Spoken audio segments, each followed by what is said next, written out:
Proyecto Cultural Maíz Radio. Un programa argentino e indo-latinoamericano. Entrevistas, poesía, opinión y debate. El programa del movimiento social y político Proyecto Cultural Maíz. Martes de 21 a 23. Un programa que cuenta con vos. Y ahora el pueblo que se alza en la lucha, con voz de gigante, gritando adelante. El pueblo unido jamás será vencido. El pueblo unido jamás será vencido. La patria está forjando la unidad. De norte a sur se movilizará. Desde el salar hacia el mineral, al bosque austral, unidos en la lucha y el trabajo. Buenas noches. Damos inicio a este espacio, el ritual que repetimos todos los martes a las 21 horas por la querida Radio Rebelde y que se replica los miércoles de 14 a 16 por radiopopul.ar en el espacio de Pelusa y los viernes de 14 a las 14 horas por radiotv.ar La Reconquista. Somos Pensamiento Crítico y Memoria, un programa del Proyecto Cultural Maíz con la humilde pretensión de alimentar la conciencia de los pueblos. Hoy con un homenaje a los bravos que a pesar del calor y el cansancio y las agresiones hicieron los difíciles recorridos para llegar a ese sitio usurpado por el poder real, Lago Escondido, para plantarse allí con un mensaje de dignidad soberana. Aquí, soy Susi Santiago, desde Rosario, y Ricardo Con. Hola, Ricardo, desde Buenas el norte noches, argentino. Salimos al aire gracias al profesionalismo de nuestra operadora técnica, Dayana Itatí Álvarez, que se encuentra en los estudios de La Rebelde. Para comunicarse con nuestro programa, llamar o whatsappear al 11 26 90 8496. Saludamos al colectivo juvenil de Proyecto Cultural Maíz, que sale al aire por esta misma emisora los lunes con su programa Raíces y Semillas. Bien, Dayana, danos cómo comunicarnos con nosotros.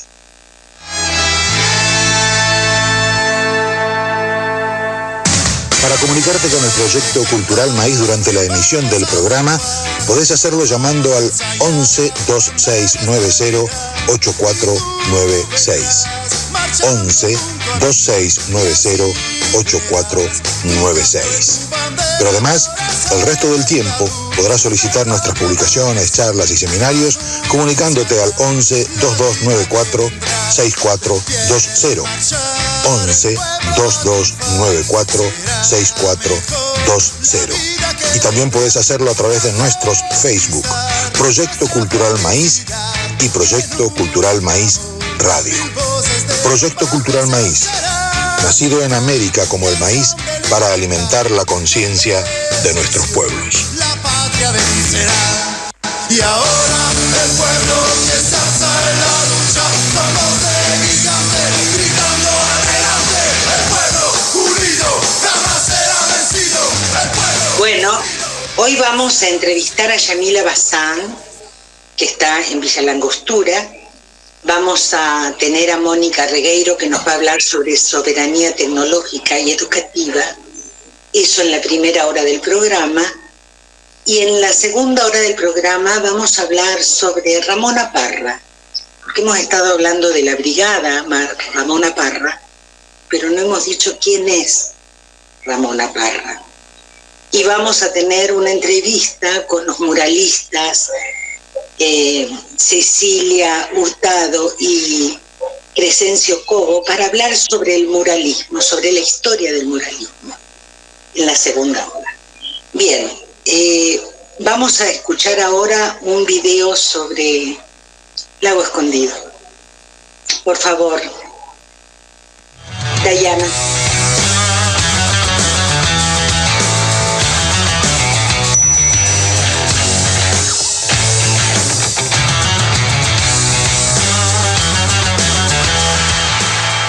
Esto es Peroncho Delivery, la entrega de noticias contra la entrega de la patria. Hoy con Cami Zuli. Bueno, ahí vamos. La corona británica está insaciable. Ya no le basta con apropiarse de Malvinas, ni con que Sabrina Gemechetti y Patricia Bullrich se le hayan rendido a sus pies. Ahora quiere demostrar también que es la dueña de un lago argentino ubicado en zona limítrofe con Chile. Dueña del lago, dueña de los caminos que los circundan y dueña de los cipayos disfrazados de gauchos que se hacen los Martín Fierro y que son, bueno, como el Martín Fierro de la segunda parte.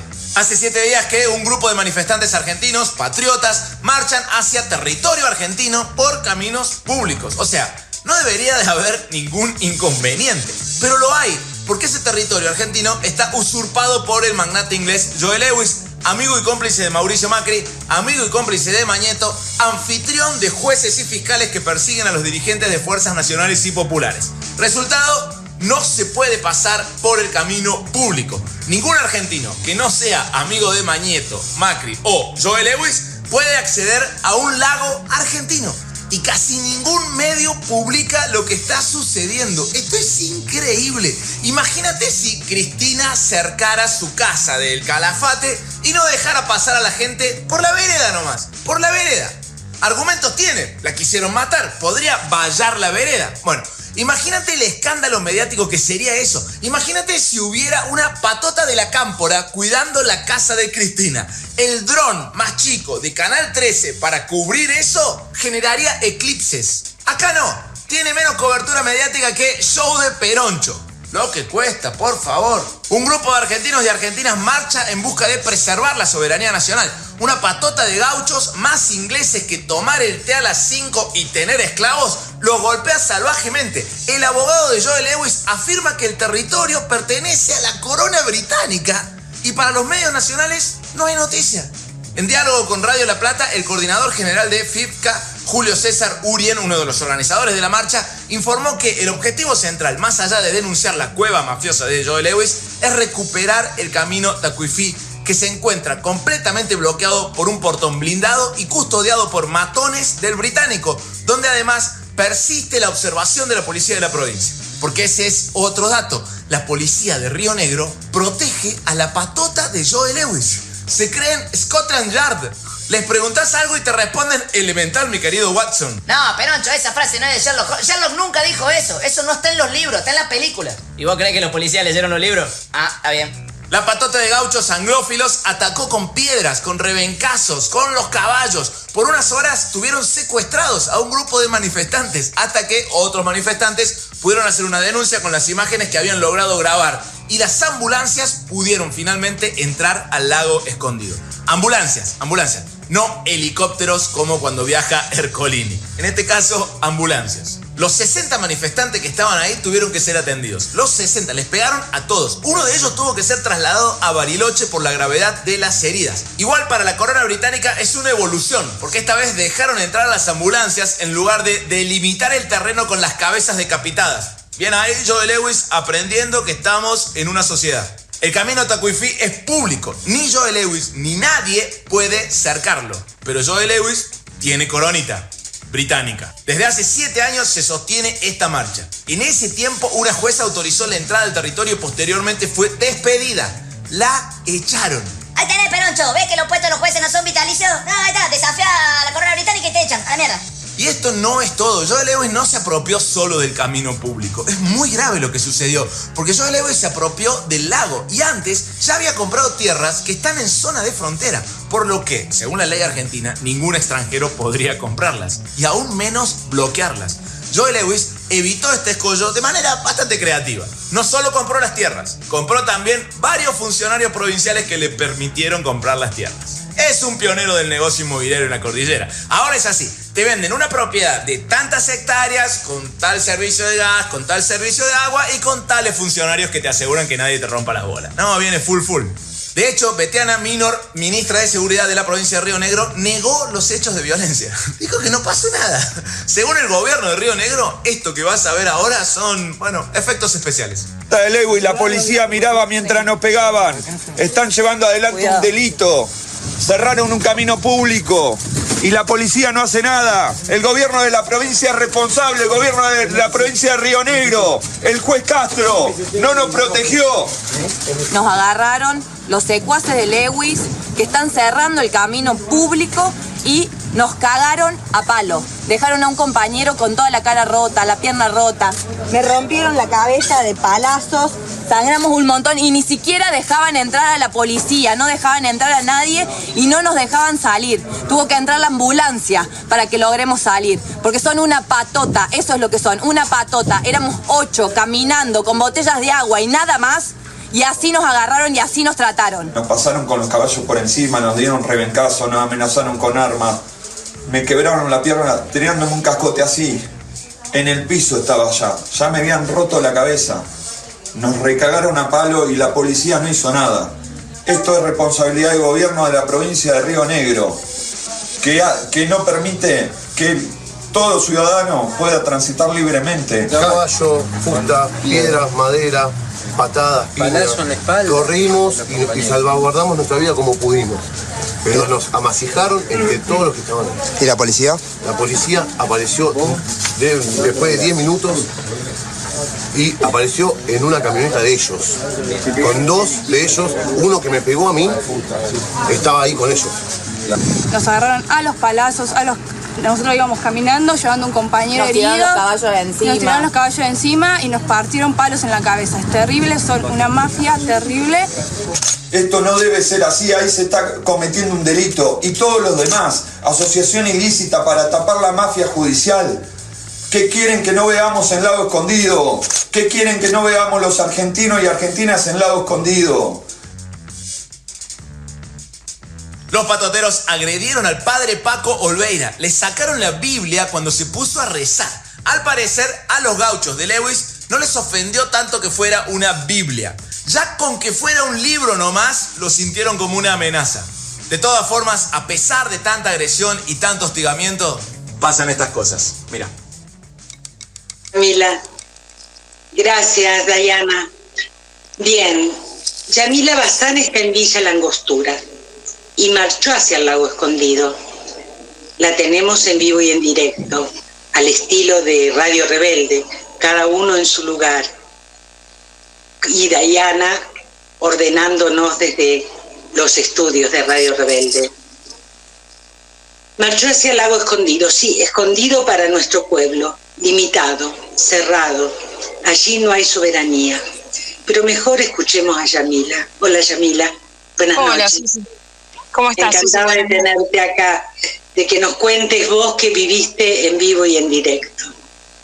La verdad que yo estoy agradecida primero por el espacio que me dan y nada, me dan muchas ganas de que todos los argentinos y las argentinas sepan lo que ocurre en Lago Escondido, porque la verdad es que si no lo hubiese vivido y alguien me lo contaba, no lo hubiera creído, sinceramente.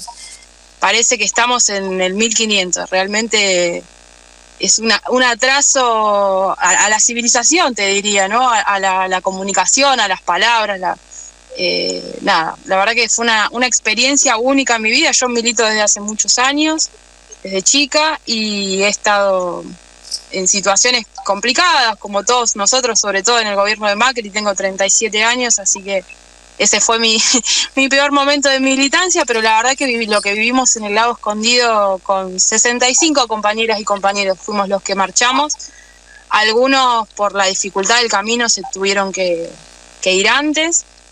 En la segunda parada, yo lo que había pensado es más o menos contarles lo que a mí me pasó con los 60 compañeros. Yo la verdad que afuera obviamente no estuve, después me enteré por los medios de comunicación y por el resto de los compañeros cuáles fueron los hechos que se fueron sucediendo por fuera de la mansión y por fuera del camino que nosotros hicimos.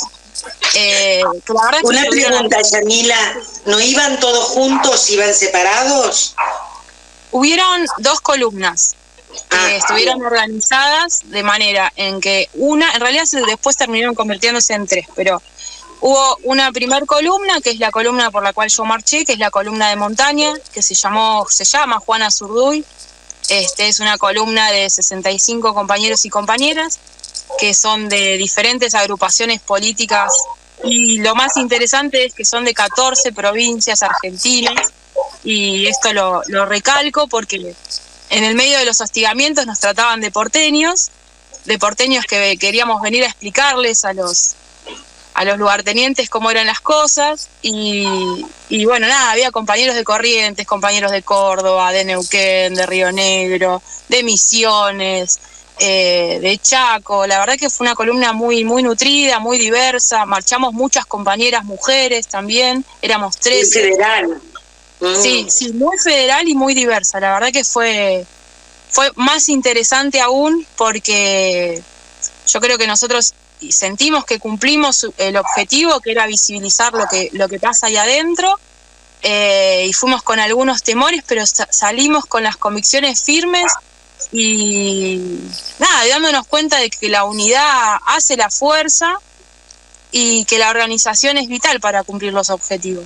Nos pusimos un objetivo claro y en unidad la verdad que siento que de alguna manera lo conseguimos. Así que esa columna se partió desde Huartan, que es una chacra que está cerca del Bolsón, para que me anoté todo porque algunas cosas no me las acuerdo, el 28 de enero. Que ese fue el primer día. El camino es un camino turístico que llega hasta un refugio que se llama Los Laguitos.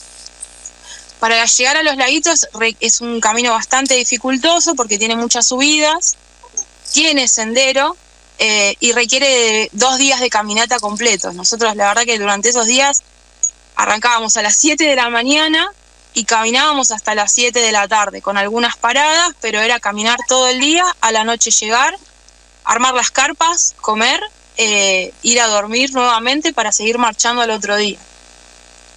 Hay 2 refugios turísticos en el camino, por lo menos los que nosotros utilizamos. Uno es se llama Las Horquetas y el otro es Los Laguitos.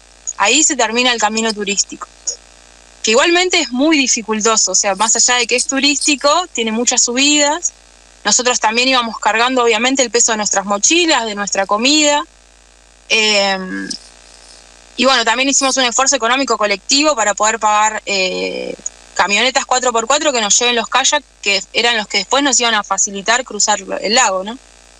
Pero bueno, las 4x4 llegan hasta un punto, que es justamente Los Laguitos, y ahí nos encontramos con todo el cargamento completo, 14 kayaks, que son pesadísimos, la verdad que hay que llevarlo entre 2 o 3 compañeros, hablando en un camino que tiene pendientes, que tiene subidas, que tiene bajadas, que son peligrosas, que no son asfaltadas o no son las subidas a las que estamos acostumbrados realmente. Hay que estar con mucho cuidado. De hecho, la compañera que acompañaba al padre Paco, se cayó, se lastimó la cabeza, hubo que atenderla. Estaba el doctor Rachid en la columna, era parte de la columna, y después había otro compañero también de Neuquén, enfermero, que la verdad que nos estuvieron asistiendo durante toda la marcha. Hubo varias personas heridas con, ampollas, esguinces, todo lo que suscita tener que estar caminando por un terreno tan dificultoso.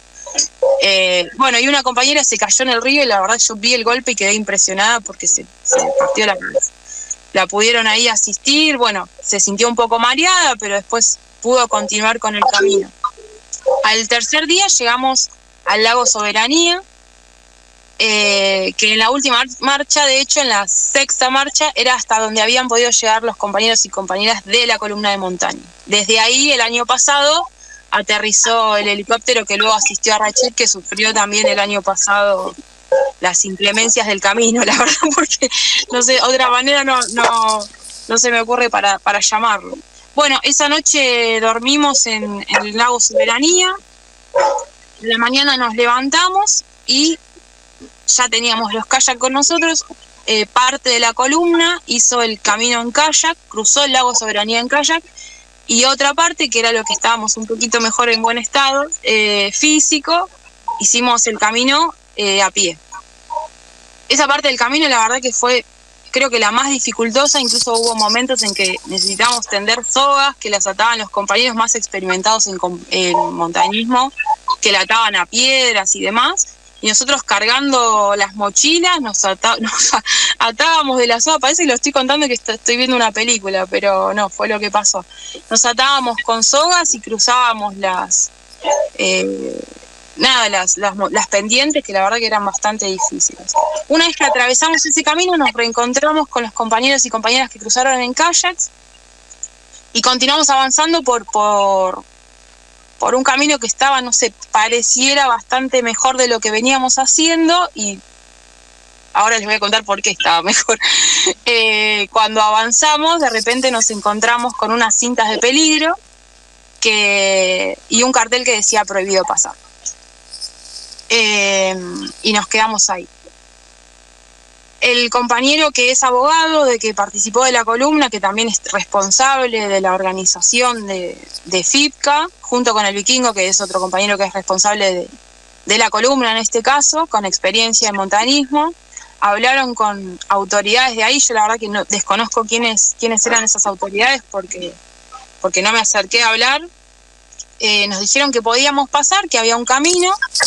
El camino se llama Servidumbre de Paso, que es un espacio que por ley se exige que exista, que es el que nos permite acceder a un lago que es territorio de toda la población argentina, o sea, no es de una persona. Todos deberíamos acceder a ese camino. Y es llamativo porque ese camino estaba en buenas condiciones y estaba a 1000 metros del lago escondido. Cuando avanzamos en el camino habían carteles que decían bienvenidos al lago escondido, nuevos los carteles, parecía que lo habían puesto hacía 1 o 2 días. La verdad que esto es interesante también porque nos estaban esperando. Ahí la verdad que a mí me empezó a agarrar una sensación rara en el cuerpo, porque ya no era la dificultad física o el cansancio lo que empezaba a jugar, sino que entraba a jugar otra cuestión que todavía uno no conocía, pero más o menos se iba dando una idea. Avanzamos por ese camino y de repente nos encontramos con un pasacalle que decía gracias por demostrar que se puede transitar el camino del lago escondido. La verdad que era prácticamente un chiste, porque teníamos la mitad de los compañeros y compañeras averiadas físicamente, estábamos todos muy cansados, comiendo poco, con el frío, con todo nuestro cargamento encima. Y cuando cruzamos ese pasacalle empezaron a aparecer personas por fuera de ese camino de servidumbre que nos empezaron a filmar. El compañero que estaba como responsable de columna, el Vikingo, todo el tiempo nos dijo: tratemos de no responder a ninguna agresión porque esto va a pasar. Nosotros estábamos bastante preparados y sabiendo de que era una posibilidad de que nos agredieran. Y la verdad que teníamos un objetivo claro, que era llegar al lago escondido y salir por el camino de Tacuifi. Entonces sabíamos que responder a esas agresiones lo único que hacía era entorpecer nuestro objetivo. Así que mirando la nuca del compañero que iba adelante, avanzamos a pesar de que nos estaban filmando y logramos llegar hasta la costa este del lago escondido. Todo eso fue en un solo día, la verdad que fue un día larguísimo. Cuando llegamos había un quincho muy preparado, donde habían alrededor de 50 personas que estaban encapuchadas y que nos estaban filmando. ¿Encapuchadas? Sí, encapuchadas. Tenían lo que se usa ahora, los cubre... Pasamontañas. Pasamontaña, gorro y anteojos, o sea, no se les veía las caras. Bueno, y ahí nos empezaron a gritar cosas, que nos vayamos, que no sabíamos lo que nos estábamos metiendo, a silbar, a hacer ruidos. Ese fue el recibimiento que tuvimos al lago escondido. La verdad es que cuando llegamos a la playa del lago escondido, más allá de todo esto que era, para mí hasta ese momento era decorado, porque yo estaba muy emocionada porque había llegado al lago, cantamos el himno nacional y se nos cayeron unos lagrimones, me estoy emocionando ahora mismo, abrimos una bandera argentina muy grande que habíamos llevado y cantamos el himno y con el pecho inflado, sinceramente, porque yo sentí realmente que estábamos haciendo patria, porque habíamos llegado a un lugar que es de todos los argentinos, pero bueno, nada, todavía quedaba el objetivo a cumplir, que era cruzar ese lago y salir por el camino que es de acceso público o que debería ser de acceso público. Esa noche fue... Sí. Yami, hacemos un descanso así. Dale. Ponen algo de la radio y vos tomás un poco de aire, porque realmente lo que estás contando es apasionante. ¿No, Ricardo? ¿Qué opinas?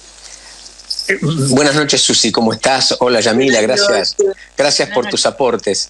Realmente es una epopeya, uno lo escucha como una novela de suspenso. Es una epopeya por la soberanía. Y por ahí cabe comentar que, como nos han contado otros compañeros en otros programas, esta es la 7ª marcha que se hace al Lago Escondido. Es la 7ª marcha y cada vez cuenta con más asistentes. Yamila está contando de una columna, pero eran 3. Y en esta columna había 65 personas, 65 patriotas abriendo camino a la soberanía, en otro intento de llegar a un lugar que es público, como contaba Yamila. Bueno, no hagamos más suspenso. Vamos con la música, si Dayana lo permite, y luego seguimos conversando. Chao, Bella, chao.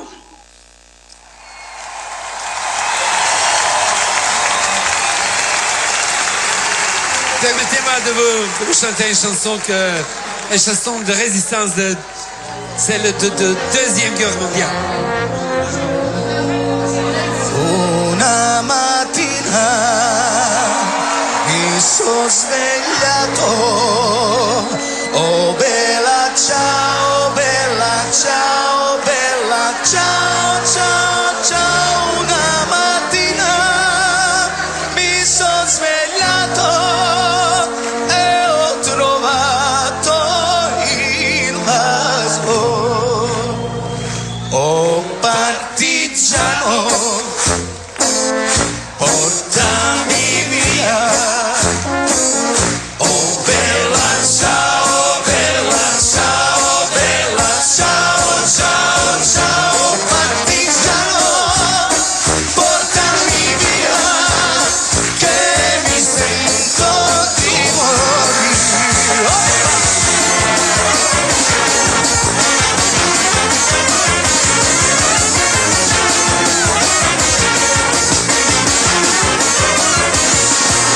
Una mattina mi sono svegliato, oh bella ciao, bella ciao, bella ciao, ciao, ciao. Una mattina mi sono svegliato e ho trovato il vaso, un partigiano, portami via, oh bella ciao, bella ciao, bella ciao, ciao, ciao. Partigiano, portami via, che mi sento di morire.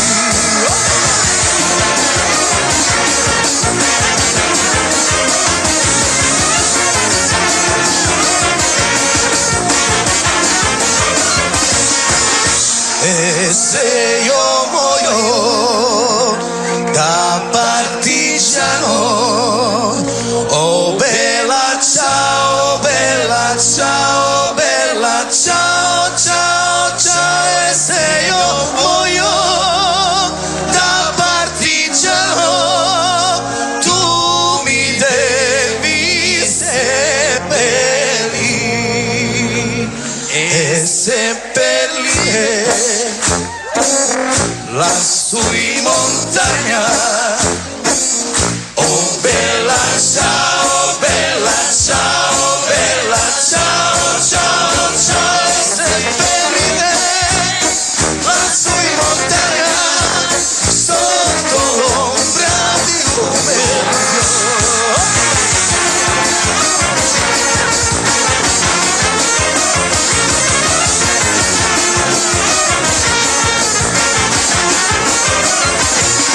Tutte le genti che passeranno, oh bella ciao, bella ciao, bella ciao, ciao, ciao. Tutte le genti che passeranno mi diranno che bello in questo fiore del partigiano, oh bella ciao, bella ciao, bella ciao, ciao, ciao. In questo fiore del partigiano, morto per la libertà, e questo fiore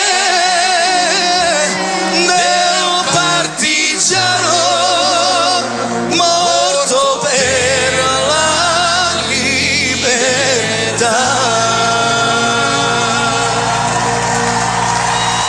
Cueros Monique.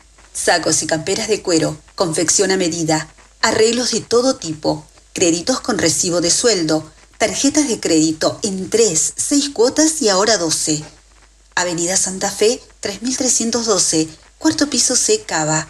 Teléfono 116-168-4846. Cueros Monique. Con Propiedades, con K, la inmobiliaria compañera. Instagram, @conpropiedades con K. Avenida San Martín, 1802, esquina 3 Arroyos, Cava. 4581-0047. Mail info @conpropiedades.com.ar. Desde 1938, seguridad en sus operaciones inmobiliarias.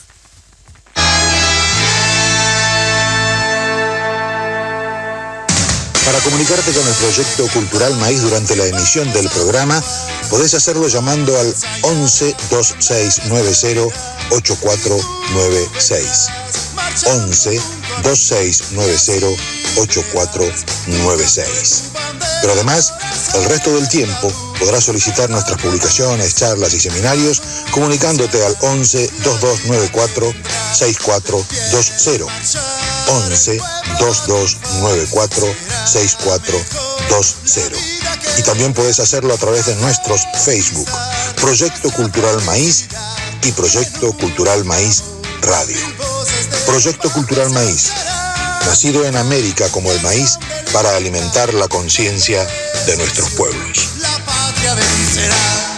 Y ahora el pueblo que se alza en la lucha con voz de gigante, gritando adelante. El pueblo unido jamás será vencido.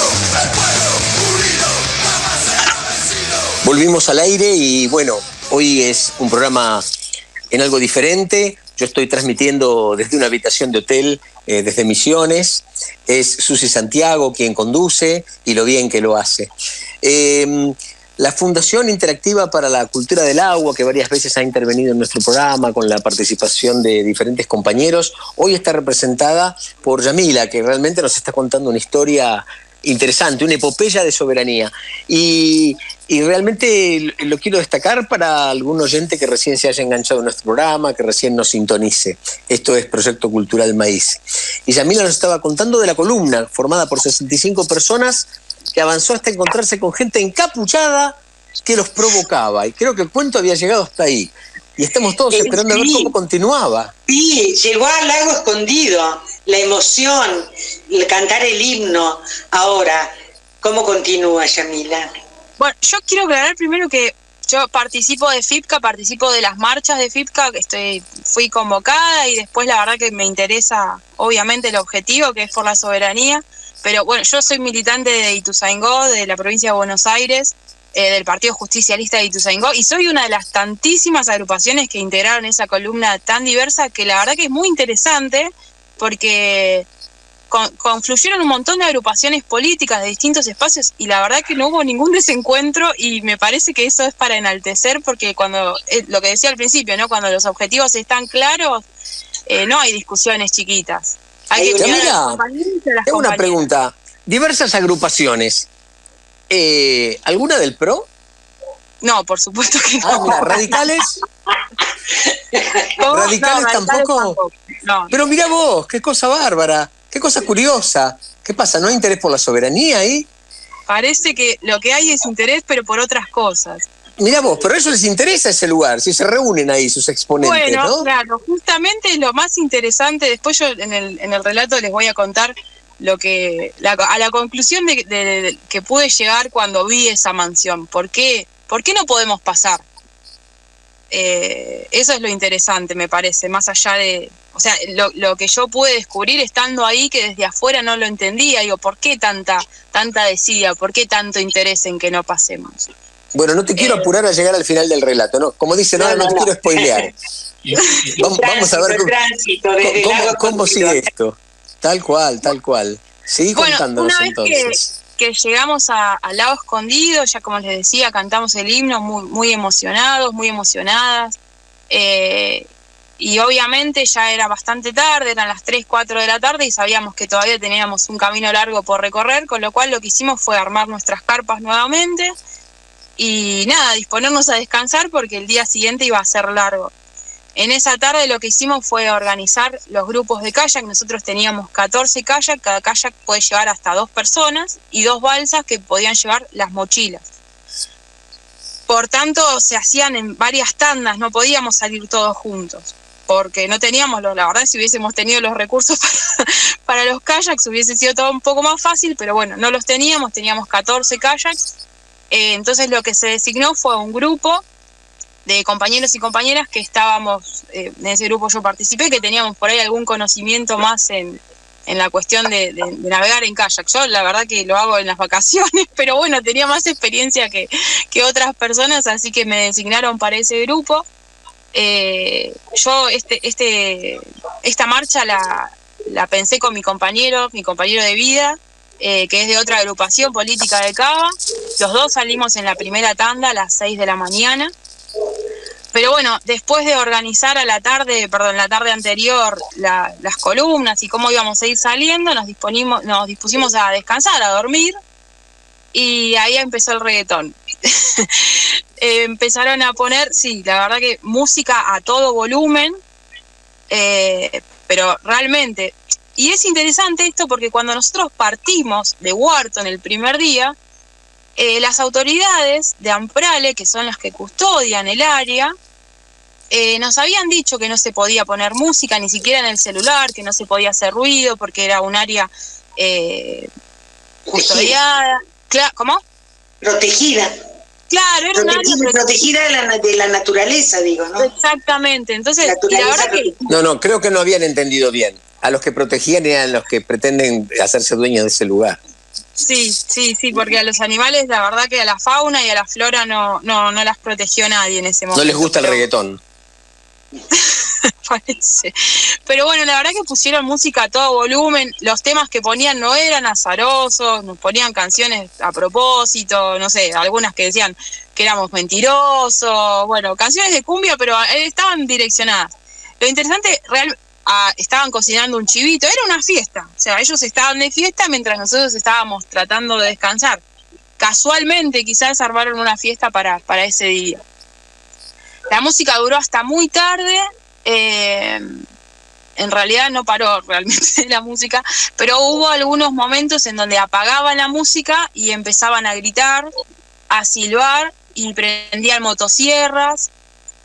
Cuando nosotros nos movíamos a la noche nos apuntaban hasta ese momento con linternas de largo alcance, la verdad que bastante fuertes, pero también el cansancio era bastante pesado el que teníamos nosotros. Yo la verdad que esa noche me asusté un poco porque en un momento cortaron la luz, en ese momento me asusté porque había estado escuchando música todo el día, digamos, ya uno se acostumbra. Cuando se hizo un silencio me asusté, me desperté, salí de la bolsa de dormir porque no sabía, si pasa algo no quiero estar adentro de una bolsa de dormir, y después volvió la música, que era la naturalidad, digamos, lo natural, y cuando volvió la música me dormí. Y al otro día me levanté a las 5 de la mañana porque, bueno, salíamos en el primer grupo, teníamos que armar las mochilas para subirnos a los kayaks y salir. A las 6 de la mañana salió la primer tanda en los botes. Yo salí con un compañero del Ituzaingó casualmente, Martín, de la 13 de noviembre, un compañero que yo no conocía. Y la verdad es que conocí un compañero hermoso, divino, un gran compañero. Y también aprovechamos esa situación en el bote para conversar, ¿no? De lo que pasa en nuestro distrito. Militamos en agrupaciones que a veces están medio enfrentadas, son del peronismo, pero a veces las internas nos llevan a por ahí tener algunos entredichos y nos conocimos y empezamos a pensar cosas que por ahí podíamos hacer en conjunto en Ituzaingó. Así que en el lago escondido estábamos pensando cosas que podíamos hacer en nuestro distrito. Más o menos a las 11 de la mañana arribamos a una isla que está en el medio del lago, que se llama Isla Los Patriotas. En realidad esa isla está bautizada por compañeros y compañeras que fueron el año pasado, que le pusieron Los Patriotas, entre ellos veteranos de Malvinas, que también participaron de esta marcha. Había 5 por lo menos veteranos de Malvinas. Bueno, llegamos a las 11 de la mañana, pero como les conté, los kayaks eran pocos. Entonces tuvieron que salir un grupo de 6, 7 compañeros con kayaks a tiro para volver al otro lado de la isla. Entre ellos, mi compañero de vida, Ariel, salió en esa tanda para volver a buscar más compañeros. Bueno, entre las idas y vueltas, la última tanda llegó a la isla a las 12 de la noche, con lo que esto implica. Y entre ese grupo estuvo mi compañero. La verdad que yo ese día lo pasé muy preocupada, porque sabía que mis compañeros, aparte de mi compañero de vida, o sea, el resto de mis compañeros habían quedado del otro lado de la isla con un nivel de hostigamiento que era bastante intenso. Entonces la verdad que fue mucho, y a eso sumarle que la marea había cambiado, que era de noche, que hacía mucho frío y que estábamos todos mojados, porque obviamente estar en un lago que tiene olas hace que uno se moje. Entonces la situación estaba empezándose a poner más compleja. Cuando yo me quedé en la isla durante todo el día, a la isla llegaron un grupo de 35 personas que trabajaban para Lewis, estaban identificados con camperas que decían Lago Escondido, son trabajadores de esa empresa que es Hidden Light, y estuvieron acompañados por la policía de la provincia. Y en un momento estábamos en la isla y en una lancha, también de Lago Escondido, de la empresa Lago Escondido, se baja la policía con el señor Carlos Bianco, que es abogado de Lewis, y le presenta una nota al abogado nuestro, que es Sergio Cuesta, que estaba ahí, que decía que el recurso de amparo para usar el camino de Tacuifí había sido rechazado. O sea, lo que yo creo que estaban intentando hacer es que nosotros no sigamos. Pero no nos conocen a los peronistas, somos bastante obstinados, así que nada, durante ese día la preocupación obviamente fue muy grande, pero cuando todos los compañeros y compañeras estuvimos en la isla, obviamente que decidimos seguir. Esta gente alrededor de las 6 de la isla es muy chiquitita, realmente es muy chiquitita y no hay demasiado lugar para convivir demasiadas personas. Nosotros ya éramos un grupo de 60, ellos eran otros 30 y tantos, con lo cual éramos más de 100 personas en una isla bastante chica. Ellos alrededor de las 6 de la tarde, en lanchas, se van a la costa que está justo enfrente de la isla. Y desde allá empiezan a poner reflectores y otra vez aparece el reggaetón que estaba de la isla de enfrente, una cosa realmente loquísima. Incluso los reflectores que ponían confundían a los compañeros y compañeras que estaban viniendo todavía desde la costa este. O sea, era una situación bastante difícil porque estaban navegando en la noche en un lugar que para nosotros es desconocido, porque la verdad que muchos de nosotros era la primera vez que estábamos en el Lago Escondido y otros habían ido, pero no habían atravesado el lago, así que era una situación bastante engorrosa, digamos. Pero bueno, nada, esa noche pudimos dormir un poco mejor porque la música estaba del otro lado de la costa, así que por más parlantes que tuvieran, no llegaban tanto como la noche anterior. A la mañana nos levantamos y bueno, decidimos partir para la costa oeste del Lago Escondido, que es donde se emplaza la mansión de Lewis. Yo salí en la segunda tanda, la primera tanda salió muy temprano, salió a las 9 de la mañana, ese día dormimos un poquito más, no nos levantamos a las 6, y salimos en la segunda tanda a las 11 de la mañana.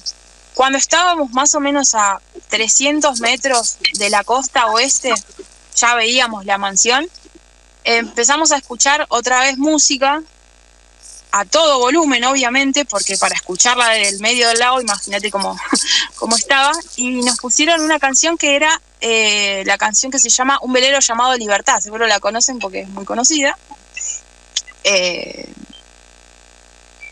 y la ponían una y otra vez, o sea, la misma canción se repetía y se repetía y se repetía, y se repitió desde las 11 de la mañana hasta las 5 de la tarde más o menos.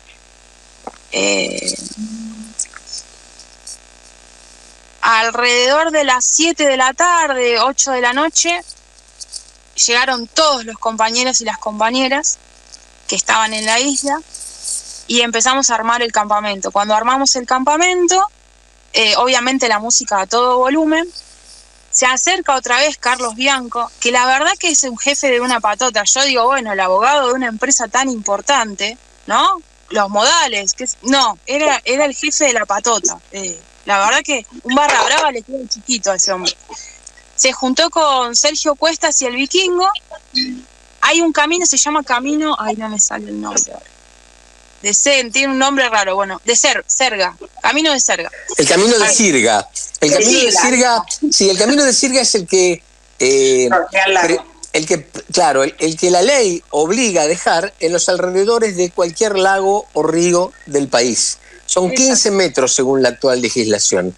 Esos 15 metros no se pueden ni construir, ni reformar o mantener lo existente, ni tomar ninguna medida que modifique la naturaleza de esos 15 metros. Son camino público. Eso en todo el país, ¿eh? No lo podría haber dicho mejor. Lo que sí te puedo agregar es que este particular Camino de Sirga no tenía 15 metros y tenía un muro de piedras a los más o menos 4 o 5 metros del lago. Entonces, cuando se acerca el compañero El Vikingo con Sergio Cuestas a hablar con Carlos Bianco, nos dice que ellos nos van a dejar acampar, pero abajo del muro de piedras. Ya ahí estaban infringiendo la ley. Por supuesto, seguían infringiendo la ley, ¿no? El tema es que el espacio era muy chico y nosotros nos habíamos acomodado contra ese muro, pero también habíamos decidido esto, no entrar en provocaciones, porque el objetivo nuestro era salir por el camino de Tacuifi. ¿Te puedo aclarar algo, Yamila? Sí. Porque por ahí algún oyente no lo sabe y como yo navego tengo algunos conocimientos de este tipo. Qué bueno. Los muros de piedra generalmente se hacen, vos sabés que el agua sube y el agua baja, en función de las mareas, inducidas por la luna y la fase de la luna. Cuando el agua sube, esos muros lo que protegen es que el lago no se vaya comiendo la costa. ¿Sí? Entonces, lo que ellos hacen es hacer unos muretes de piedra, bajitos seguramente, para proteger... No era bajito. No era bajito. Pero digo, quedan 1,5 metros, 2 metros pueden tener. 2,5 metros, por ejemplo. Claro, sí, ponele, más alto que una persona. Pero lo que protegen es que cuando hay una alza excesiva, una alza extraordinaria en el nivel del lago, no se coma la costa. Bueno, la ley lo que dice respecto del Camino de Sirga es que los 15 metros se deben medir desde el punto más alto al que llegue el río. Exacto. O sea, los 15 metros se deberían tomar a partir del muro de piedra para adentro. Bueno, del muro de piedra para adentro está la mansión. Sí. Además la conozco. Por alguna razón muy especial en la vida, conocí esa mansión. Llegando por tierra en una caravana de autos solidarios que llevamos juguetes y útiles a una escuelita del Chaltén. Mirá qué loco, ¿no? Terminamos conociendo la mansión de Luis. Conozco el lugar. Tiene hasta zoológico privado, aras. Es muy especial el muchacho. Bueno, dale, no te quiero interrumpir más. Era una aclaración que quería darte. Bueno, entonces se reúne nuestro abogado con el abogado de Lewis y les dice que ellos nos iban a dejar acampar, pero por debajo de ese muro de piedras que bien recién vos explicaste. Cosa que si sube el lago se ahoguen.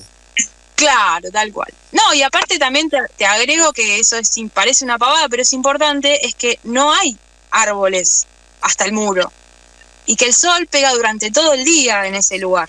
Y nosotros íbamos a acampar ahí, entonces las opciones que tenía eran insolarnos o meternos al lago y congelarnos. No voy a decir una bestialidad, pero se imagina. O sea, no había nada en el medio.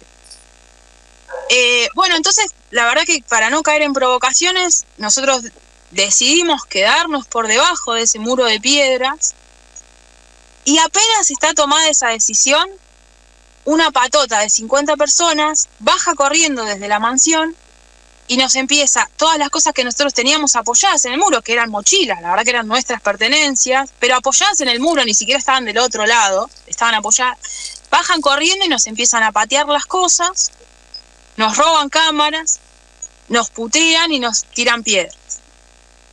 La verdad que fue la primera situación de contacto violenta que nosotros tuvimos. Habíamos tenido situaciones violentas y de hostigamiento, pero no de contacto. Yo ahí sinceramente dije, bueno, hasta acá veníamos más o menos bien, ahora estamos a la buena de Dios, porque ahí me sentí realmente indefensa. Estábamos muy lejos del resto de nuestros compañeras, de nuestros compañeros, de las autoridades, porque la verdad que la policía de la provincia lo único que hicieron todo el tiempo fue estar protegiéndolos a ellos.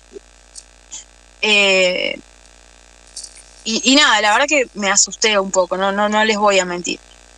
Porque me sentí vulnerable, muy vulnerable, yo y el resto de mis compañeros. De hecho, una compañera de prensa se subió al muro para filmar y el mismísimo Bianco le pegó un empujón y la tiró al piso.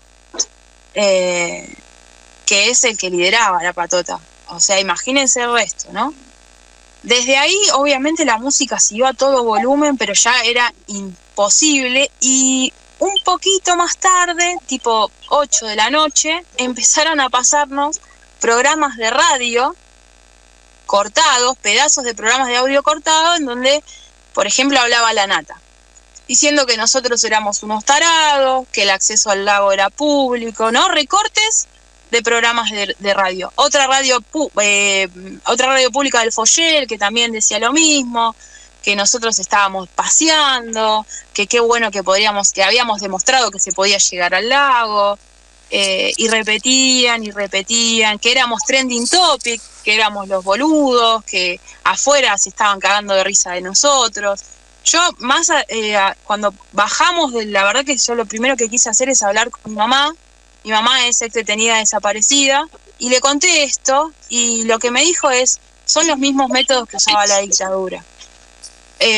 Los que los franceses le enseñaron a los yanquis, en la guerra de Argelia le enseñaron esos métodos, los yanquis después los repartieron en la Escuela de las Américas a todos los sistemas represivos de Latinoamérica. Exactamente eso. Es parte de la tortura. No dejarte dormir, pasarte los mismos temas, agotarte con la música, no te dejan concentrar, perdés concentración. No, y el mensaje, ¿no? De que sos un tarado. O sea, de que no sabes lo que estás haciendo. A mi mamá en la sala de tortura le decían eso, que era una boluda que no sabía lo que estaba haciendo. Y a nosotros nos lo repitieron durante absolutamente todo el día. La verdad es que teníamos nosotros las convicciones muy en alto y sabíamos perfectamente lo que estábamos haciendo. Todos los que estábamos y todas las que estábamos ahí sabíamos lo que estábamos haciendo y sabíamos lo que queríamos hacer. Con lo cual no te voy a decir que eso no tuvo impacto en nuestra psiquis, pero las convicciones estaban bien altas. Yamila, mirá cómo funciona el sistema, que tu madre parió una hija militante. Así que, por suerte... Nos quedan 8 minutos, muchachos. Bueno, termino rapidito.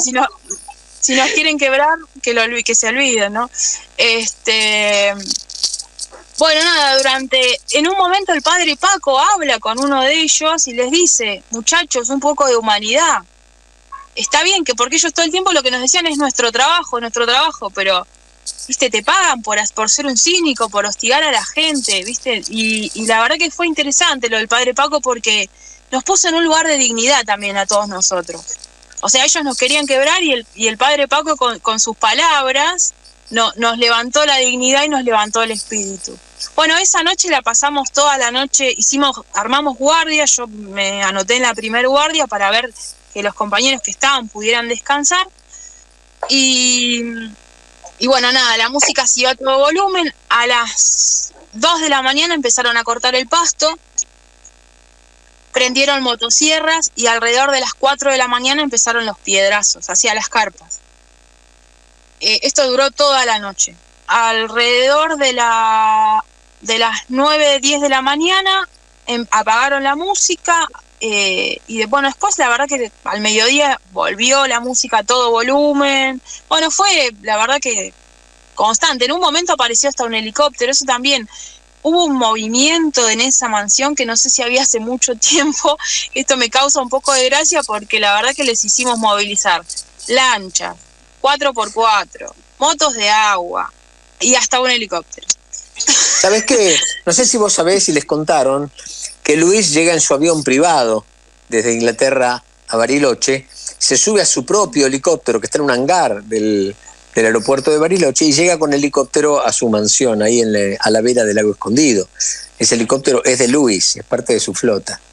Sí, pero también lo más interesante que nos contaron, te cuento, Ricardo, es que Lewis hace 5 o 6 años que no aparece por el lago Escondido. Uh-huh. Con lo cual esa es una cueva de víboras y de ratas que se juntan a escribir los destinos de la patria.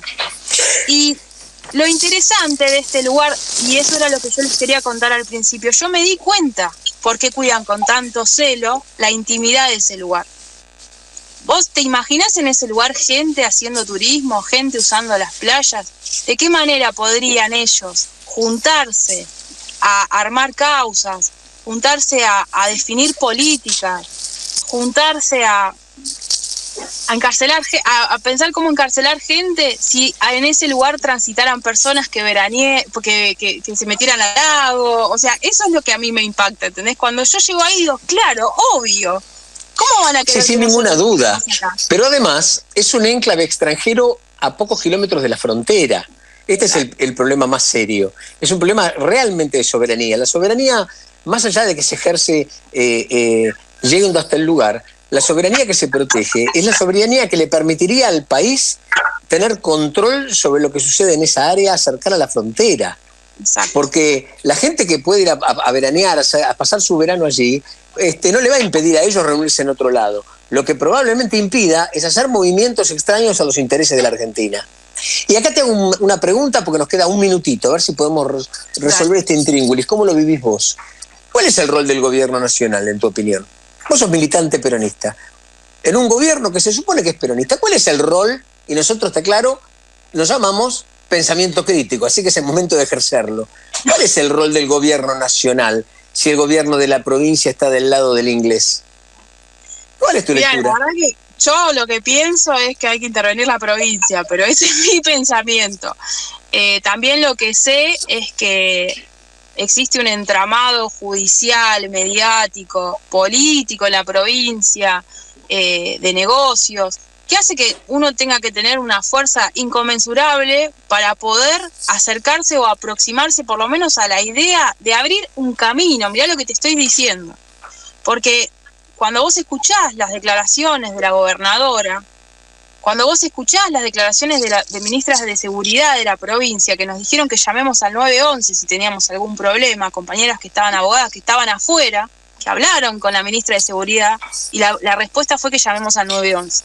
Entonces, cuando vos te encontrás con todo eso, decís, la pucha, no es fácil. La verdad que el gobierno nacional, Alberto Fernández, sin ir más lejos, el año pasado dijo, sí, el camino tiene que estar abierto.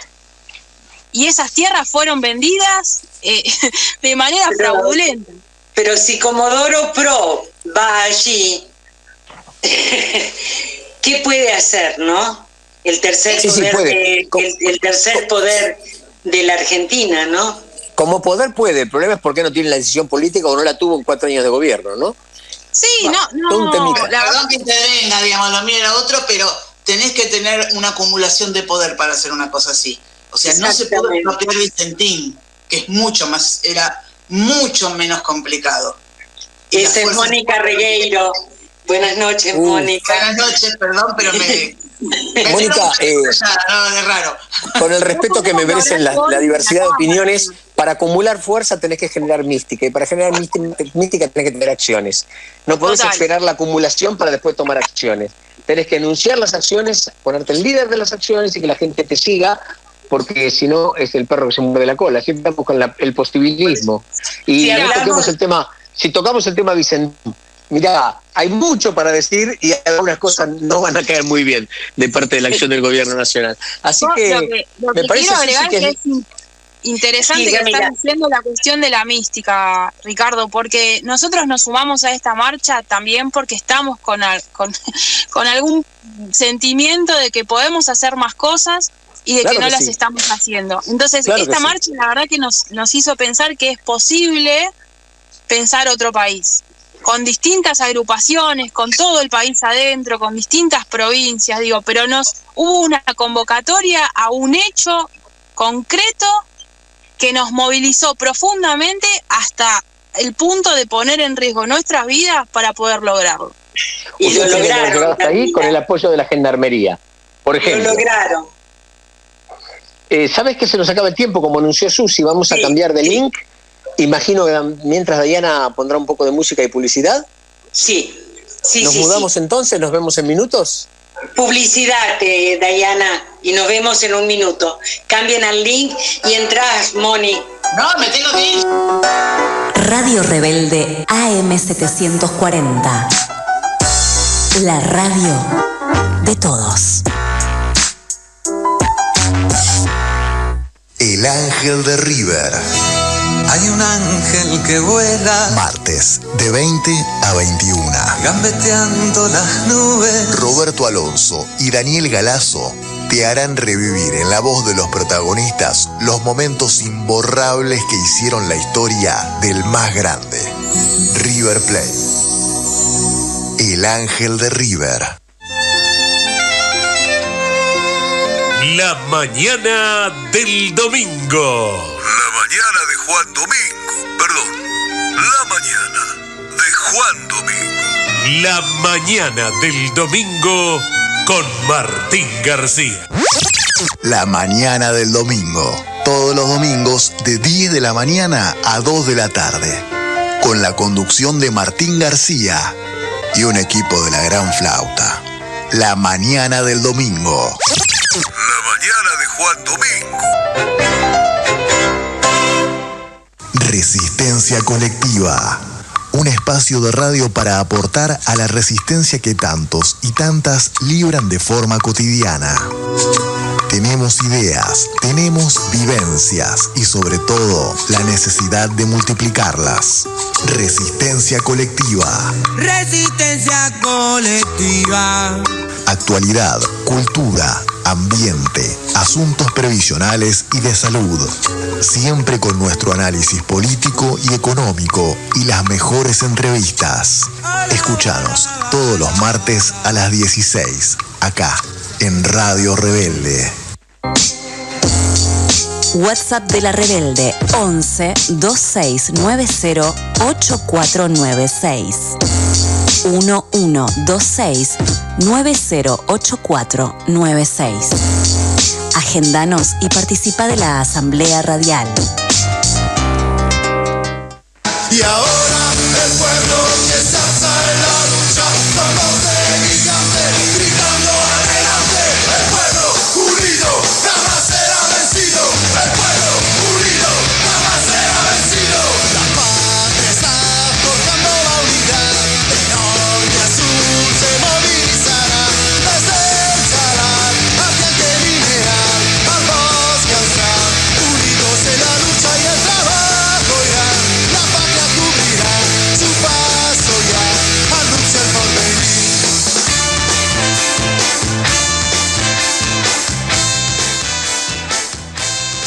Estamos de nuevo en el aire y es tu programa, Susi, dale. Bien, Yamila, vamos a cerrar ya lo tuyo y a Mónica Regueiro la vamos a escuchar el programa que viene, porque realmente es tan interesante todo lo que estuviste contando, tan importante, esto último que decías, la cuestión de la esperanza, ¿no?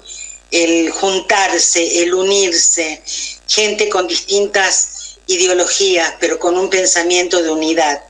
Eso tiene que ver también con el proyecto cultural Maíz. Así que me encantaría que hagas el cierre. Bueno, yo para seguir ahondando en la cuestión de la unidad, la verdad que nuestra salida de ese lugar no hubiese sido posible sin las otras columnas que yo les había mencionado cuando empezamos esta charla. Al segundo día, a eso de las 6 de la tarde, nosotros ya sabíamos por comunicaciones satelitales que estábamos teniendo con los compañeros que estaban, yo les digo afuera, porque nosotros sentíamos que estábamos un poco encerrados en ese lugar gigante. Nos habían dicho que había movilizaciones bastante importantes en el camino de Tacuifí. Alrededor de 600 compañeros y compañeras se habían movilizado para pedir la apertura de ese camino. Y también nos habían comunicado que habían habido compañeros bastante gravemente heridos. De hecho, hay un compañero que tiene tibia y peroné quebrado. Se había puesto realmente muy pesado afuera. Y de alguna manera yo siento que eso posibilitó que nosotros pudiéramos salir. Porque si no hubiese habido el ruido que hubo afuera, nosotros tendríamos que haber vuelto por el camino de montaña, que como te conté recién nos llevaba 6 días y un cansancio que la verdad que teníamos mucha mística, pero poca fuerza y poca comida para poder seguir. Podríamos haber afrontado 2 o 3 días más, pero se nos hubiese hecho imposible volver por el camino de montaña. Ese mismo día también el compañero Paco, el padre Paco, y el compañero ex veterano de Malvinas iniciaron una huelga de hambre a la cual vinieron a ver los 2 ambulancias, compañeros y compañeros médicos, a ver su estado de salud, y la verdad que era bastante delicado, con lo cual eso agilizó también de alguna manera la posibilidad de que pudiéramos salir de ese lugar. Caída la noche, más o menos nosotros a las 12 de la noche ya teníamos todas nuestras pertenencias guardadas y estábamos predispuestos a salir. La policía todo el tiempo estuvo detrás de ellos. Es interesante la postura incluso, porque estábamos nosotros, estaba la patota de Lewis y detrás estaba la policía. O sea, en ningún momento estuvieron mediando el conflicto, sino que estuvieron protegiendo a la patota de Lewis. Y esto lo quiero remarcar todo el tiempo. Era la retaguardia. Exactamente, usaron sus medios de transporte, los custodiaban y los cuidaban a ellos. Y nosotros la verdad que estábamos a la buena de lo que podían hacer los compañeros que estaban afuera. Por eso fue un esfuerzo muy de conjunto.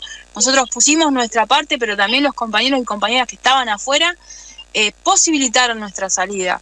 Y yo la verdad que públicamente quiero agradecerles porque yo sentí que era la única forma de que íbamos a poder salir era si había una movilización grande afuera, ¿no? Y ahí confluye la unidad y la movilización, que para nuestro movimiento es tan importante. A las 12 de la noche nos dicen que ya habían trasladado desde la ruta 40 hasta el lago 3 o 4 tráficos que nos iban a posibilitar salir. Nos dicen que nos separemos en grupos de 3 personas y que avancemos. Teníamos que cruzar una pasarela que estaba sobre un río para llegar a las camionetas. Cuando avanzamos, la patota otra vez se nos viene encima, pero esta vez eran las 12 de la noche en el medio de la oscuridad y nos dicen: salgan de acá, porteños de mierda, nos vamos a cagar a rebencazos, esto es propiedad privada. Nos empujan, golpean a otra compañera. Y otra vez nos dejan esperando aproximadamente 2 horas. Ahí la verdad que el estado de incertidumbre era bastante grande. De hecho, habían cruzado la pasarela 7 compañeros y compañeras. Yo escucho del otro lado del río a una compañera que empieza a gritar, la rusa es la compañera: ¿dónde está el abogado? ¿Dónde está el abogado? Preguntando por nuestro abogado, que es Sergio Cuesta. Y la verdad que ahí temí mucho por su integridad física. Después me dijeron que estaba con otros compañeros, pero sinceramente yo pensé que estaba sola con la patota y realmente quería cruzar el río caminando y no me importó nada. Ahí me paró mi compañero.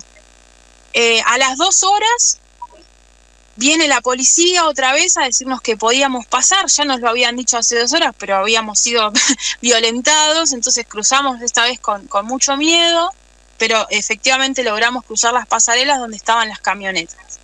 Nos subieron a las camionetas.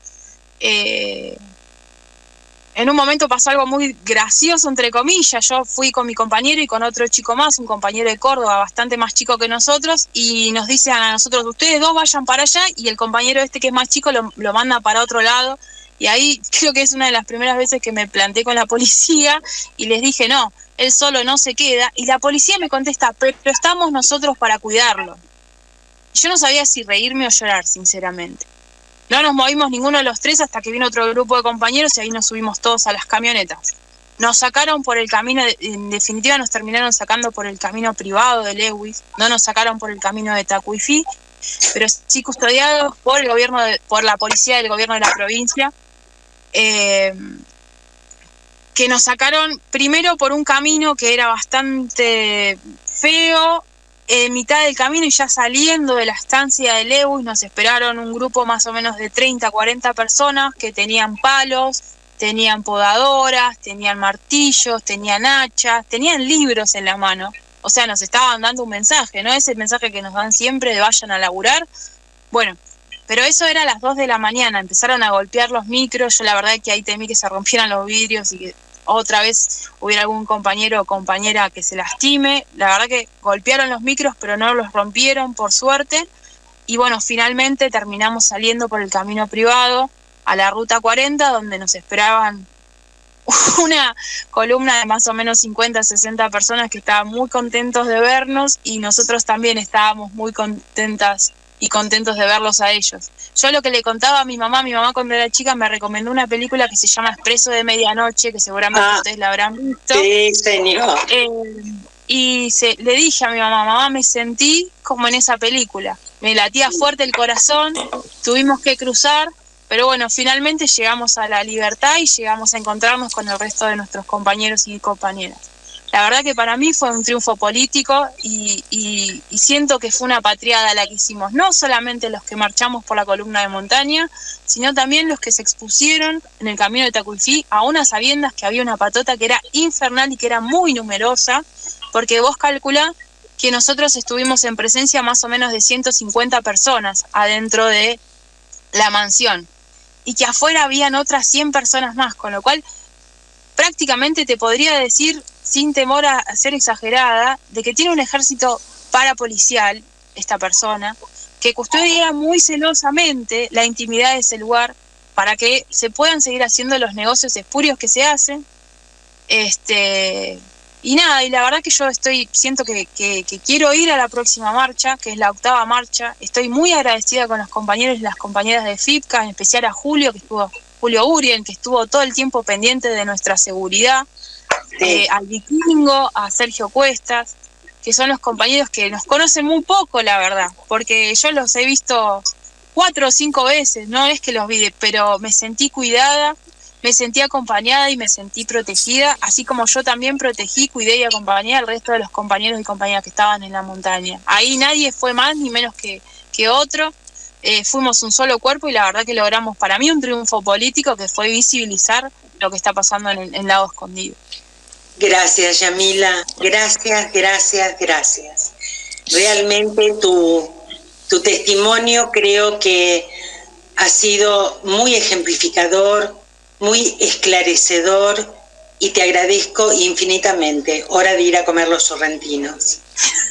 Yo quiero felicitarte por tu valentía y además por la valentía de volver a revivir todo esto y hacernos partícipes a nosotros y nuestros oyentes de esta historia de la lucha por la soberanía.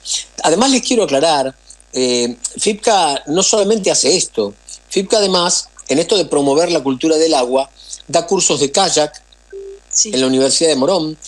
Próximamente va a dar cursos de navegación a vela, porque han estado ya haciendo alguna experimentación con esto de empezar a enseñar vela a personas, chicos sobre todo, de bajos recursos, para generarles un medio de trabajo relacionado con el agua. Así que son varias las cosas que hacen y realmente va a ser interesante. Inclusive están dando cursos de navegación. Si alguien quiere hacer un curso, acá compiten con nuestro anunciante, con Barracuda. Pero bueno, no importa, hay para todos. El agua da para todos. Tenemos un país con un enorme litoral y tenemos que vivirlo de frente y no de espaldas al mar y a los ríos. Gracias, Yamila, me sumo al agradecimiento de Susi. Realmente ha sido muy valioso para nosotros. Que disfrutes tus sorrentinos esta noche. Muchas gracias. Muchas gracias a usted por ¿Cómo seguimos, Susi? De corazón. Gracias. Ahora vamos por Diana La Bamba, por favor.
con este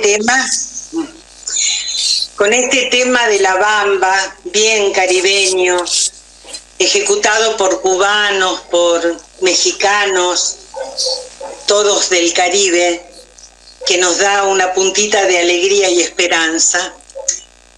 Queremos contarles algo. Hemos estado hablando de la brigada Ramona Parra. Habíamos pensado que hoy iban a estar los jóvenes de la brigada, pero bueno, estuvieron muraleando en Ensenada, haciendo un mural maravilloso, y esta noche están en La Plata. Así que vamos a contar un poco, y eso va a ser en voz de nuestro querido Ricardo, la biografía de Ramona Parra, para después esperar a Crescencio Cobo y a Cecilia Hurtado, que son muralistas sociales. Adelante, Richard. Gracias, Susi. Ramona Parra nació el 28 de mayo de 1926. No se casó ni tuvo hijos. Su madre fue Aurelia Alarcón. En esos tiempos se estilaba que las mujeres se, entre comillas, mejoraran en la casa. Así es que el padre había contratado los servicios de una partera. Esa noche, cuando doña Aurelia, madre de Ramona, empezó a sentir los dolores, su marido partió a buscar a la matrona. Estaba lloviendo. La calle era un barrial. La partera se negó. Desesperado, el padre volvió a la casa y mandó a un tío a buscar un taxi. Nació la niña, el auto no llegaba, doña Aurelia se desangraba. Ya como último recurso, el padre hizo un manda a San Ramón. Le pondré a Ramón a la niña si llega el auto antes que la llama, alcance esta marca, prometió haciendo una cruz en la vela que le prendió al santo. El auto apareció en el preciso instante en que el fuego llegaba a la marca. Por fin partieron, pero a la mitad del camino, al taxi se le reventó un neumático. Siga así nomás, gritó el angustiado padre, yo le pagaré todos los daños. Mi mujer necesita urgentemente atención médica. Alcanzaron a llegar al hospital y doña Aurelia se repuso. En un reportaje de Claudia Lanzarotti en la revista Ramona, en el 72, nos contaba esta historia. Fallece el 28 de enero de 1946, en el último año del gobierno de Juan Antonio Ríos, allá en Chile. La Confederación de Trabajadores de Chile convocó un mitin en la Plaza Bulnes a las 19 horas. El gobierno estaba en manos de Alfredo Duhalde, terrateniente radical por enfermedad del presidente. Osvaldo de Castro, amo de la Cosatán, la compañera salitrera del Tarapacá y Antofagasta, entraba a La Moneda como a su casa. Después de cada visita salían de la casa presidencial nuevas medidas represivas contra los obreros del salitre. El 17 de enero, en un campamento de la oficina Mapocho, cuando las mujeres llegaron a la pulpería a comprar los alimentos acostumbrados, se encontraron con una novedad: todo era más caro. La compañía provocativamente estaba violando el acuerdo con el sindicato de vender los alimentos a un precio convenido. Las mujeres y los obreros decidieron, por lo tanto, no comprar. El sindicato apoyó los reclamos y pidió una explicación a la compañía. La Cosatán, sin embargo, no explicó nada, mantuvo los precios y expulsó a varios de los que protestaban. Todos los obreros de las oficinas Mapocho y Amberstone pararon en solidaridad con el campamento afectado. Así, el 22 de enero, el gobierno quitó la personalidad jurídica a los sindicatos en conflicto. Esta torpeza, que borraba de un plumazo las conquistas sociales obtenidas después de decenas de años de lucha y sangre, levantó a Chile entero. Ese fue el motivo por el que se convocó la concentración, donde Ramona Parra Alarcón, de 19 años, encontraría la muerte asesinada por la policía. En el reportaje citado dicen: a las 7 de la tarde, la Plaza Bulnes estaba totalmente repleta por una muchedumbre de unas 20.000 personas. El lugar autorizado por la Intendencia de Santiago se hizo estrecho. La gente empezó a pechar por ocupar el espacio ubicado delante del monumento, pero Carabineros no aceptó. El diputado comunista se acercó a Carabineros para solicitar autorización y realizar el mitin delante del monumento. La respuesta fue un sablazo en su cabeza. Empezó el enfrentamiento con Carabineros por unos 5 minutos. Luego un oficial dio la orden de disparar. Iris Figueroa, quien fuera regidora por el Partido Comunista y que se encontraba frente al Ministerio de Defensa y al lado de Ramona, señala: ella levantó la cabeza, no se paró en el pasto y empezó a gritar: asesinos, tales por cuales, nos matarán a todos, pero vendrán muchos más. Y después veo que le llega una bala. Lo que no recuerdo si en el ojo derecho o izquierdo, pero se lo voló así para afuera un poco. Esas fueron las últimas palabras. ¡Wow! ¡Qué historia, Susi! ¡Qué historia!, ¿no? Por eso se llama...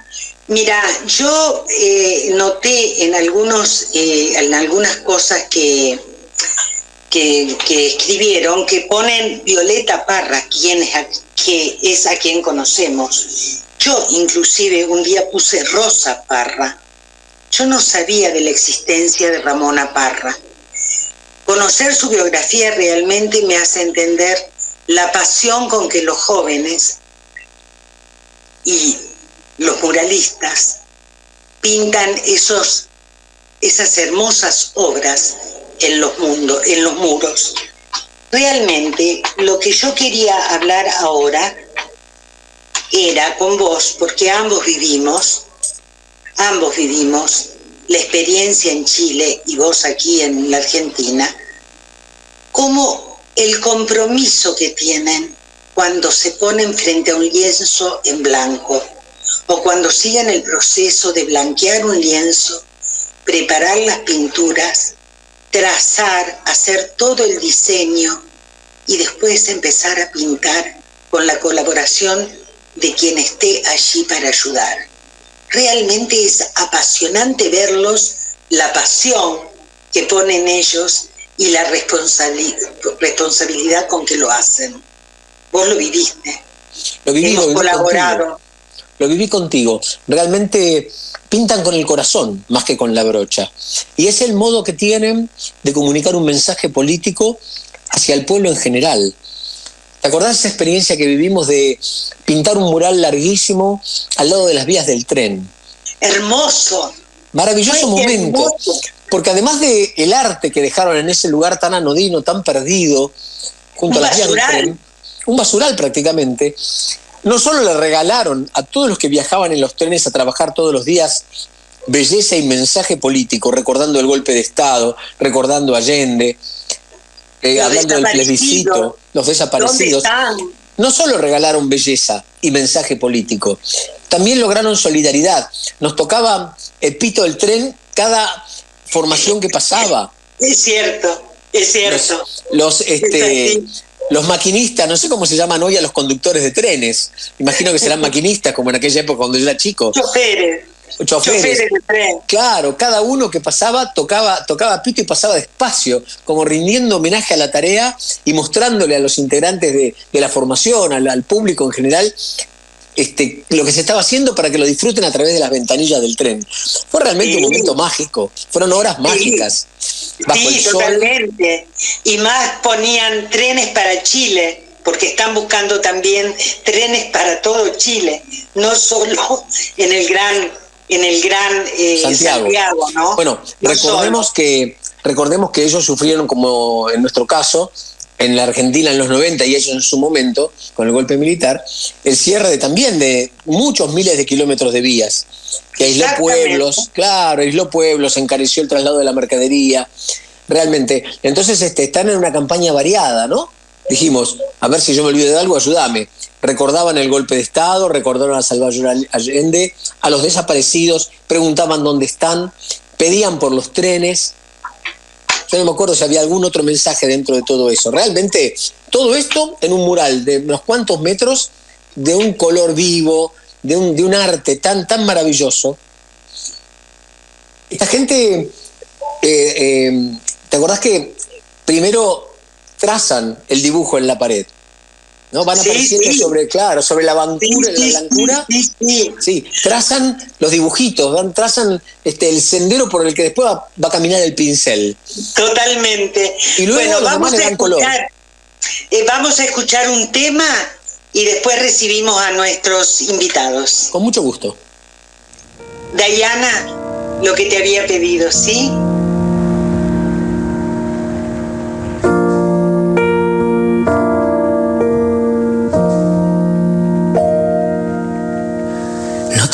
La importancia que mereces y vas dejando que la vida pase.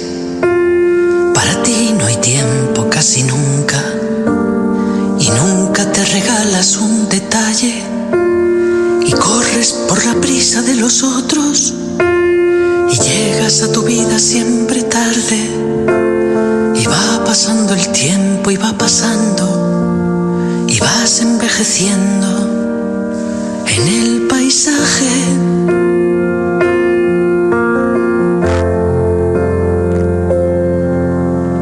Y siempre tú después y siempre luego y siempre para ti más adelante y siempre tú detrás y siempre nunca y el tiempo que se va sin esperarte y siempre los demás y siempre luego y vas envejeciendo en el paisaje y nunca tus asuntos lo primero y déjalo pasar que no hace falta.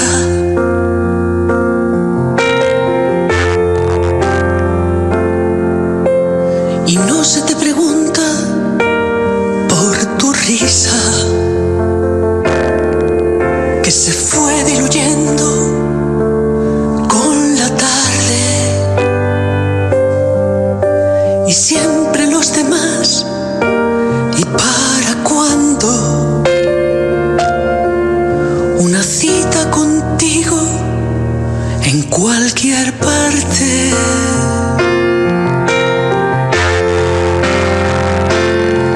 Necesitas más de lo que piensas y nunca te detienes a escucharte y tienes tantas cosas que decirte, pero no te pareces importante.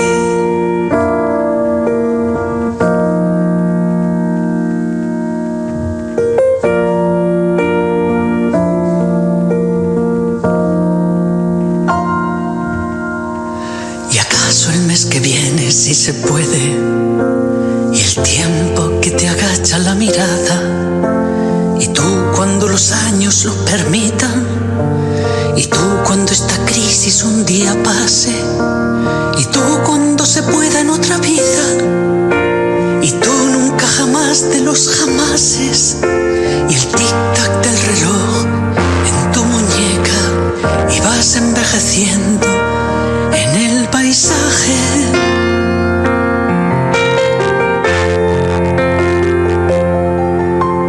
Y no se te pregunta por tu risa que se fue diluyendo con la tarde y siempre los demás y para cuándo una cita contigo en cualquier parte.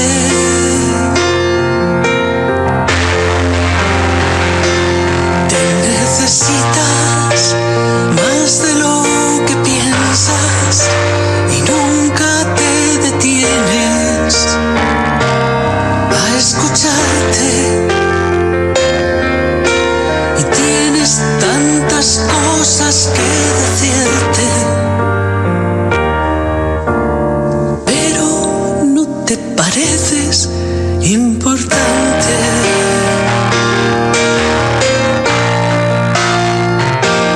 Te necesitas más de lo que piensas y nunca te detienes a escucharte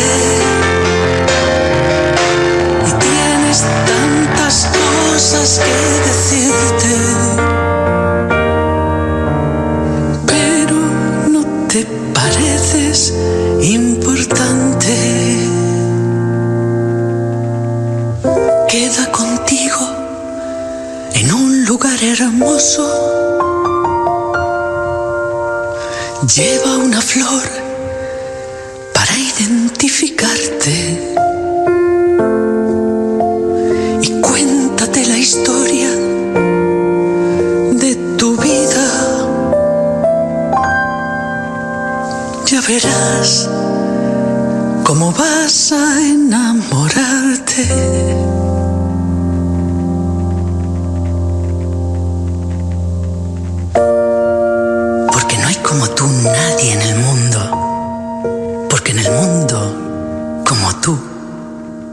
no hay nadie.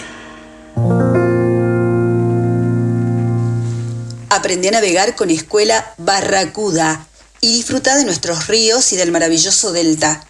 Escuela Náutica Barracuda. Cursos de navegación deportiva, clases teóricas y prácticas al alcance de todos. Escuela Náutica Barracuda, con K. Llámanos al 115-752-2851 o buscando en redes sociales @Escuela Barracuda con K.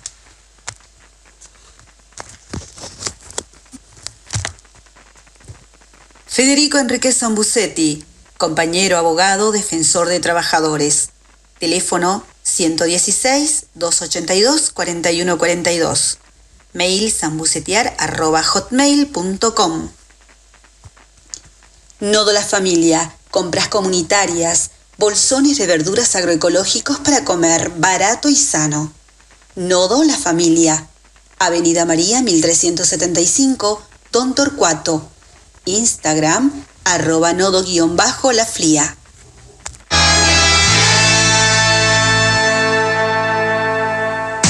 Para comunicarte con el proyecto Cultural Maíz durante la emisión del programa, podés hacerlo llamando al 11 2690 8496. 11 2690 8496. Pero además, el resto del tiempo podrás solicitar nuestras publicaciones, charlas y seminarios comunicándote al 11 2294 6420. 11 2294 6420. Y también puedes hacerlo a través de nuestros Facebook, Proyecto Cultural Maíz y Proyecto Cultural Maíz Radio. Proyecto Cultural Maíz, nacido en América como el maíz para alimentar la conciencia de nuestros pueblos. La patria vencerá. Y ahora el pueblo que se alza en la lucha con voz de gigante, gritando adelante. El pueblo unido jamás será vencido. El pueblo unido jamás será vencido. La patria está forjando la unidad. Bueno, sí, bueno. Estas cosas de la tecnología que nos ayudan en este triángulo que estamos teniendo, Ricardo en el norte, Dayana en Cava y yo en Rosario, no hemos podido lograr que se conecten Cecilia Hurtado y Crescencio Cobo.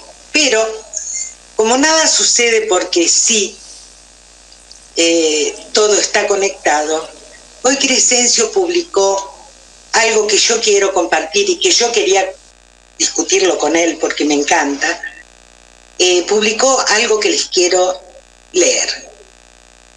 El muralismo es el arte que dignifica el espacio público. No es el artista el que se ve privilegiado con acceder al espacio. Es este el que adquiere otra dimensión al ser soporte de una obra que lo redimensionará. El muro deja de ser utilitario para ser identitario. El muralismo vive una batalla, otra vez.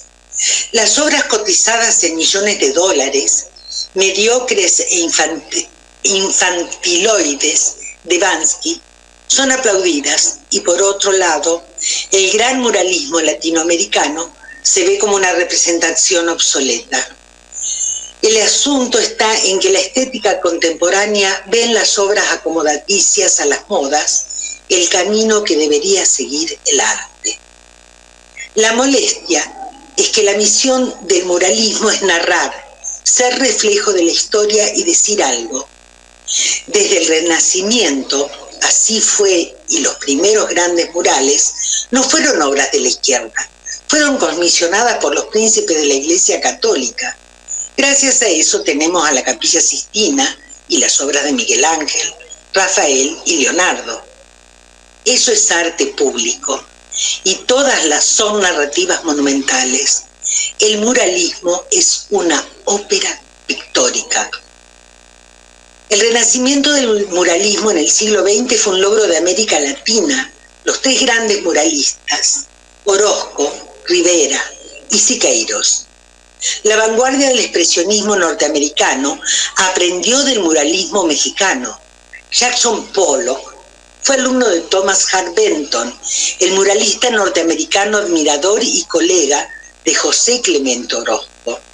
Pollock viajó al Pomona College, en California, para aprender del trabajo de Orozco. Declinó por el expresionismo abstracto por una razón muy simple: nunca aprendió a dibujar, y sus obras y biógrafos lo demuestran. En su ominosa ignorancia hay quienes llaman al muralismo obsoleto y funcionalista. Hoy que el arte urbano vive un boom planetario y trata de imitar, la mayoría de las veces con poco acierto, los principios del muralismo para crear obras. Es decir, un mural niñato de Bansky está bien porque es moderno y porque es parte de la especulación financiera que ha pervertido el arte de una forma grosera. El muralismo de Guayasamín o de Pavel Egues no es aprobado porque su estética está ligada a una narrativa. Entonces, lo que estas personas desean son murales que muestren lo que ellos quieren ver, una estética oportunista que imite las modas, los discursos complacientes que no incomoden a nadie.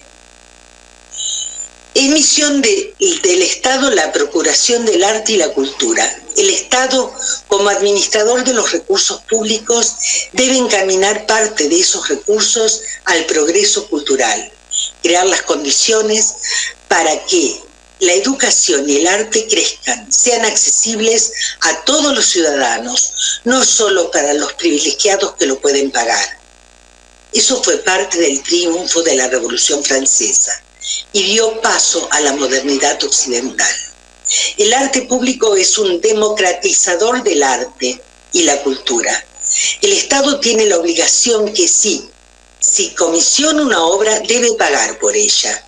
El artista tiene derecho a ganarse el jornal con sus obras. Pocos oficios tan dignos como el del artista que vive de su obra. Entre el desprecio que hay al arte está la idea que los artistas no tienen derecho a cobrar por su trabajo y no ven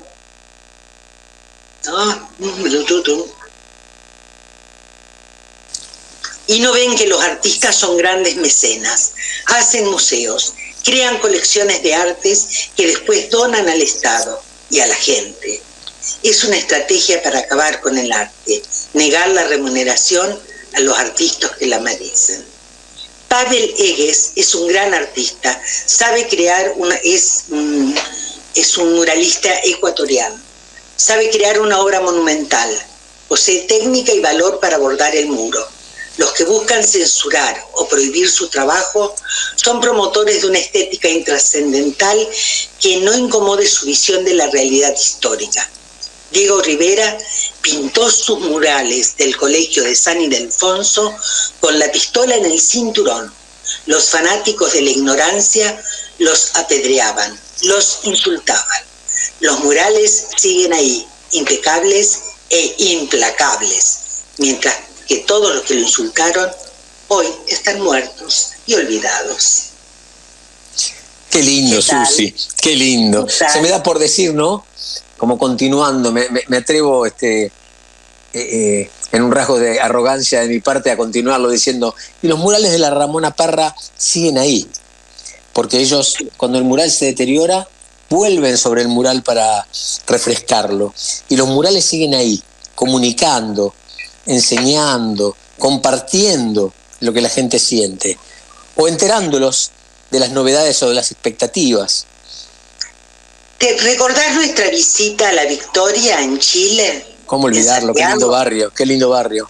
Ese barrio que tenemos que contar es una toma que se hizo en el año 52, creo, toma de tierras, ocupación.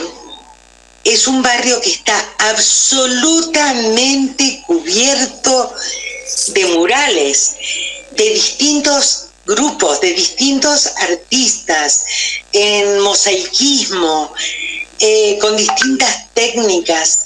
Yo no los pude acompañar porque ustedes iban a caminar muchas cuadras, hacía mucho calor. Entonces me quedé recorriendo y metiéndome en las cuadras y mirando mural por mural. Era escrita la historia de la Victoria, increíble, con los curas que estuvieron allí, que fueron asesinados, que murieron, ayudando a la gente del barrio, ayudando en la tarea revolucionaria. Todo está pintado en los murales y se refrescan, y las protestas actuales. Y en ese lugar en el que estuvimos, que tomaron toda una esquina, yo veía a las jóvenes y a los jóvenes al rayo del sol todo el día, pintando un Allende que lo tengo grabado en las pupilas. Realmente, yo observando desde enfrente, apoyado en un mural hecho con mosaicismo, y veía a estos jóvenes con qué pasión, con qué responsabilidad, con qué arte iban plasmando el Palacio de la Moneda explotado en un color gris de tristeza, a Allende también en varios tonos de grises y negros, pero con una expresión de valentía. Todo eso rodeado de colores vívidos, de rostros, de mensaje. A mí me fascinó, realmente me fascinó ese día en la Victoria, así como hablábamos del tren, de las vías del tren, que fue nuestra primera experiencia. No, la primera fue ir a inaugurar un mural pintado por chicos Down. ¿Te acuerdas? En una plaza, en un parque público. Sí, señor, en un parque público. Sí, allí Crescencio Cobos dirigió un grupo de la Secretaría de Gobierno de ese municipio de Santiago. Le otorgaron un espacio en un mural de una plaza en Ñuñoa. Y fue allí donde un grupo de chicos Down con sus padres hicieron un trabajo maravilloso en el muro de ese parque. Vos imaginate lo que van a sentir esos pibes cada vez que van a jugar, sabiendo que ahí estuvo su pincel, ahí estuvo su mano dejando registro.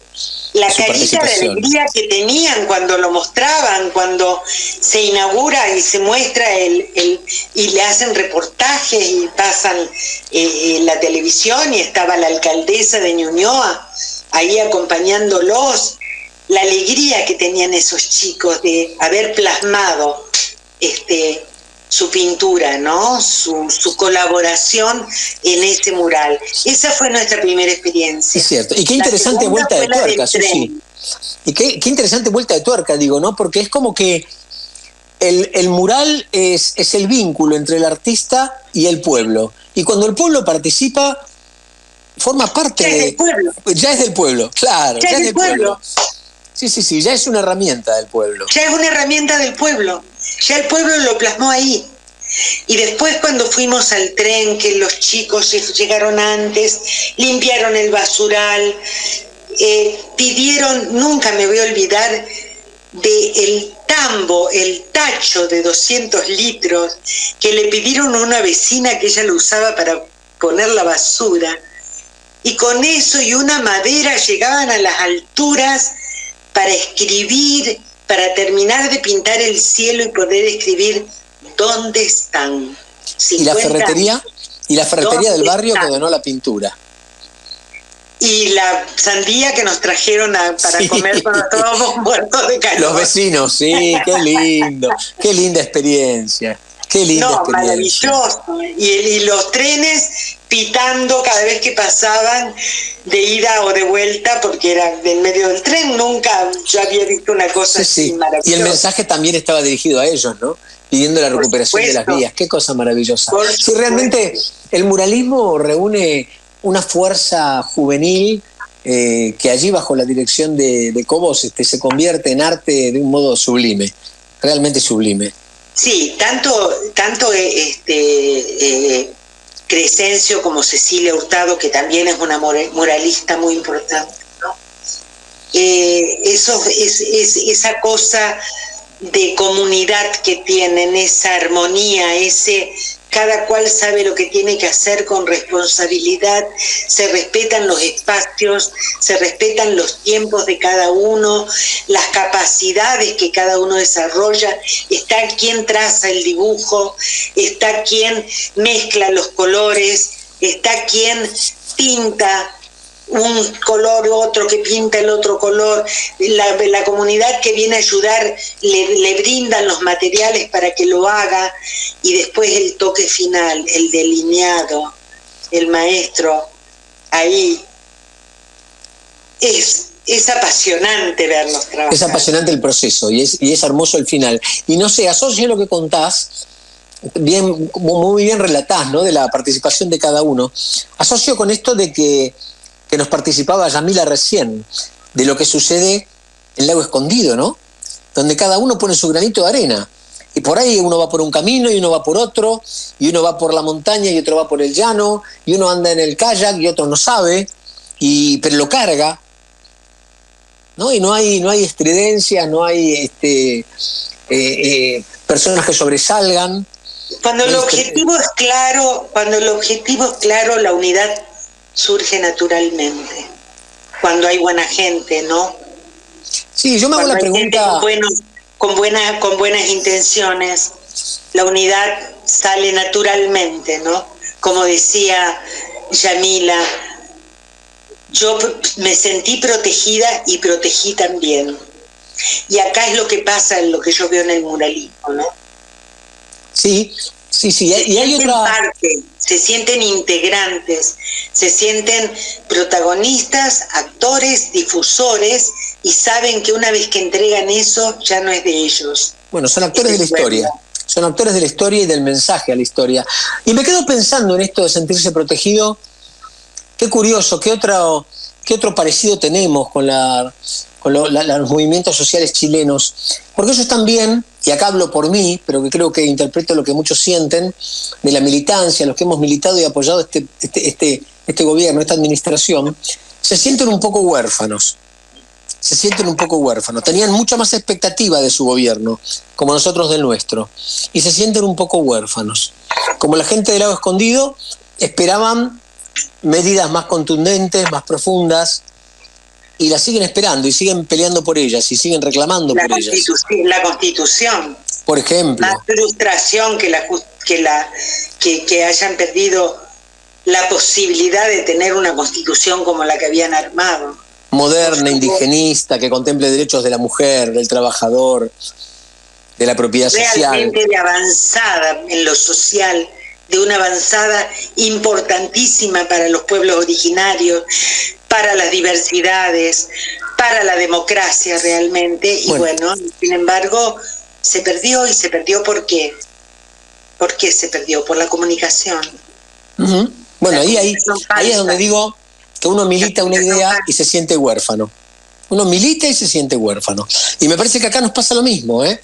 Nos pasa lo mismo. Cuando vos contás lo que pasa en Lago Escondido, decís, ¿por qué no hay una escuadra de la gendarmería acompañando a la gente? Si saben lo que va a pasar, si saben que los van a atacar. Están haciendo un cruce de una montaña con riesgos. ¿Por qué no hay? Si tenemos regimientos de montaña, tenemos escuadrones de gendarmería que viven haciendo eso. ¿Por qué no los acompañan? ¿Por qué no los cuidan? ¿Qué pasa por la cabeza de quienes nos gobiernan?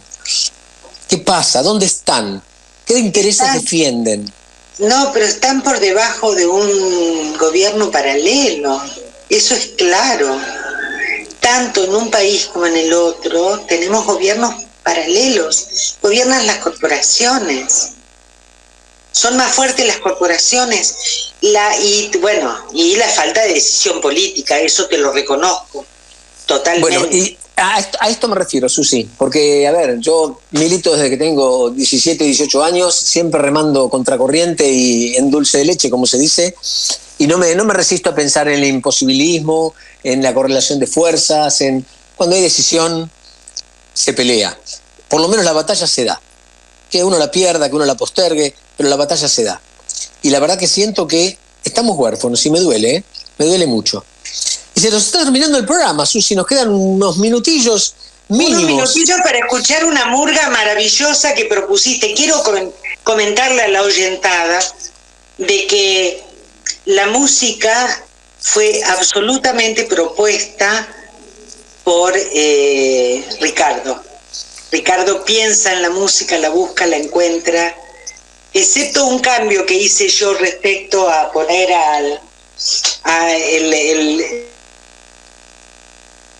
contar lo que pasó en Lago Escondido. Solamente el único cambio que le hice, pero el resto de la música fue elegida por nuestro querido Ricardo.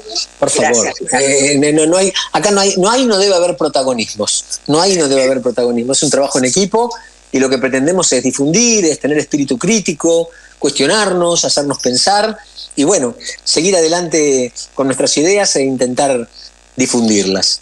Bueno, nos despedimos entonces con la murga.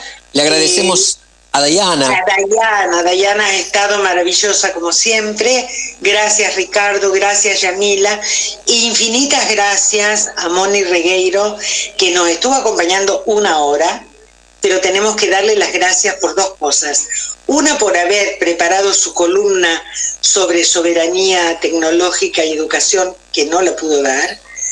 Y otra, habernos presentado a Yamila Bazán. Gracias, Mónica.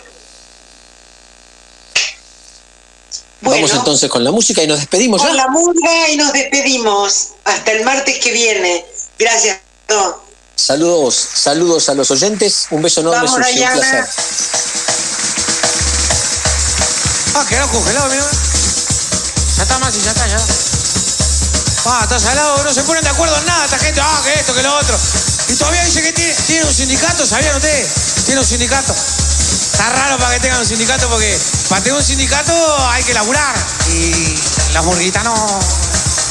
Porque hay gente que labura, para gente que no. Otra vez, mi amor. ¿Y esto? No, ¿qué? ¿Otra vez qué? Escuchame, igual peor que ustedes está el sindicato de los policías. Pobre gente. Este es el peor año para el sindicato de los policías, más.